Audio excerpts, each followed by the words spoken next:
सभी को नमस्कार। आज हम हिंदी व्याकरण में काल टेंस के बारे में पढ़ेंगे। काल टेंस, आइए परिभाषा जानते हैं। काल किसे कहते हैं? काल का शाब्दिक अर्थ है समय, टाइम। क्रिया के जिस रूप से कार्य के होने का समय का ज्ञान हो या बोध हो उसे काल कहते हैं। काल के 3 भेद हैं: वर्तमान काल, भूतकाल और भविष्य काल। वर्तमान काल, आज हम जानेंगे वर्तमान काल के बारे में। क्रिया के जिस रूप से कार्य के वर्तमान समय में होने का बोध होता है उसे वर्तमान काल कहते हैं। जैसे उदाहरण के लिए, अध्यापक पढ़ा रहे हैं, बच्चा रोता है, विद्यार्थी घर जा चुका है। वर्तमान काल के आगे 5 भेद हैं, कई जगह पर 6 भी हैं। पहला है सामान्य वर्तमान काल, दूसरा है अपूर्ण या तात्कालिक वर्तमान काल, तीसरा है पूर्ण वर्तमान काल, चौथा है संदिग्ध वर्तमान काल और पांचवा है संभाव्य वर्तमान काल। सामान्य वर्तमान काल, क्रिया के जिस रूप से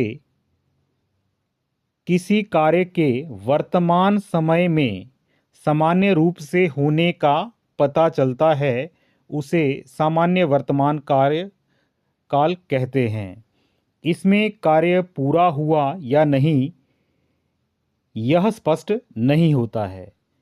मैं पत्र लिखता हूँ, राधा गाती है, वे जाते हैं।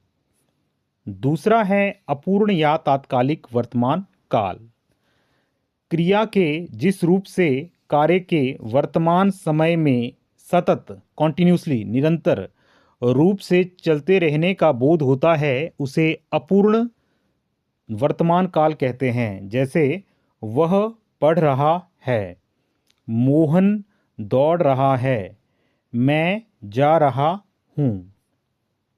तीसरा है पूर्ण वर्तमान काल, क्रिया के जिस रूप से कार्य के वर्तमान काल में पूर्ण होने का, कंप्लीट होने का बोध होता है उसे पूर्ण वर्तमान काल कहते हैं।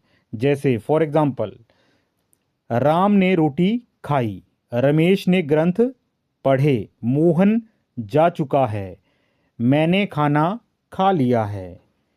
संदिग्ध वर्तमान काल, डाउटफुल प्रेजेंट टेंस, क्रिया के जिस रूप से वर्तमान काल में कार्य के होने में संदेह का बोध होता है। कार्य तो हुआ है लेकिन क्या है, उसमें संदेह है, उसे संदिग्ध वर्तमान काल कहते हैं। जैसे कविता पेपर लिखती होगी, यहाँ लिखनी हो गया, यहाँ पर लिखती होगी। पुष्पा पढ़ रही होगी, शिक्षक पढ़ा रहे होंगे। मतलब डाउट है इसमें कि पढ़ा रहे होंगे, नहीं भी हो सकता है। राधा प्रतीक्षा करती होगी, गाड़ी आती होगी। पांचवा है संभाव्य वर्तमान काल, क्रिया के जिस रूप से वर्तमान काल में कार्य पूरे होने की संभावना का बोध होता है उसे संभावित वर्तमान काल कहते हैं। जैसे शायद चोर पकड़ा गया हो, वह सोया हो, वह पढ़ता हो, उसमें संभावना होती है। जैसे हम घर में, जैसे हमारे पिताजी भी कोई काम कर रहे होते हैं, कोई पूछता है कि क्या कर रहे हैं, तो हम एकदम से बोल देते हैं कि वो ये कर रहे होते हैं, तो उसको बोलते हैं हम संभावना। धन्यवाद।